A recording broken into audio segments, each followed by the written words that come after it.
মক্কায় রাসূলের দাওয়াতি জীবনে যখন রাসূল সাল্লাল্লাহু আলাইহি সাল্লামকে বিদ্রূপ উপহাসের শিকার হতে হয়েছিল, তিনি প্রচণ্ড দুঃখবোধে আক্রান্ত হয়েছিলেন।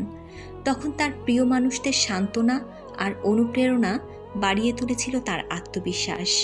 আসলেই প্রচণ্ড মন খারাপের সময় প্রয়োজন হয় আশেপাশে ভালোবাসার কিছু মানুষ, প্রয়োজন হয় পজিটিভ দৃষ্টিভঙ্গির মানুষ।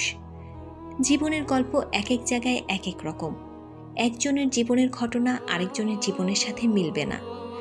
একজন ডিপ্রেসড মানুষ চায় এমন একজন মানুষ যার কাছে সে তার কথাগুলো বলে নির্ভর হতে পারে, যে মানুষটি জাজমেন্টাল না।